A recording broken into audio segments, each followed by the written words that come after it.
আসসালামু আলাইকুম। কেমন আছেন সবাই? প্রিয় দর্শকবৃন্দ, আজকের ভিডিওটি গুরুত্বপূর্ণ। ইসলামে কাউকে বশ করা বা জাদুটোনা মাধ্যমে নিয়ন্ত্রণ করার কোনো স্থান নেই। তবে স্বামী-স্ত্রীর মধ্যে ভালোবাসা ও মিলমিশ বৃদ্ধির জন্য কোরআন ও সুন্নাহ সম্মত কিছু আমল রয়েছে, যা অত্যন্ত কার্যকরী। ১. দোয়া করা। কোরআনের এই দোয়াটি বেশি বেশি পড়ুন। রব্বানা হাবলানা মিন আজওয়াজিনা ওয়া যুররিয়াতিনা কুররাতা আইয়ুনি ওয়াজআলনা লিল মুত্তাকিনা ইমামা। সূরা ফুরকান ৭৭। মিষ্টি কথায় কথা বলা। নবীজি সাল্লাল্লাহু বলেছেন, ভালো কথা সদকাস্রূপ।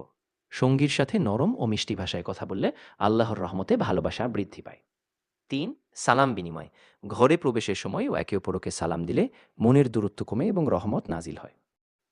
নামাজের পর দোয়া। প্রতিদিন ফরজ নামাজের পর আল্লাহর কাছে নিজের নাম ও জীবনসঙ্গীর নাম উল্লেখ করে আন্তরিকভাবে দোয়া করুন, যেন আল্লাহ আপনাদের মাঝে মহব্বত বাড়িয়ে দেন। ৫. আল্লাহর গুণবাচক নাম। পাক পবিত্র অবস্থায় ইয়া ওয়াদুদু পাঠ করা স্বামী স্ত্রীর মহব্বত বৃদ্ধির জন্য প্রসিদ্ধ একটি আমল। সতর্কতা: কোনো কাগজে নাম লিখে পুড়িয়ে ফেলা বা তাবিজ কবজ করা অন্তর্ভুক্ত নয়। সম্পর্কের উন্নতির জন্য আমলের পাশাপাশি ধৈর্য, ক্ষমা এবং একে অপরের প্রতি যত্নশীল হওয়া সবচেয়ে জরুরি। কার্যকরী ভিডিও পেতে হলে সাথে থাকবেন।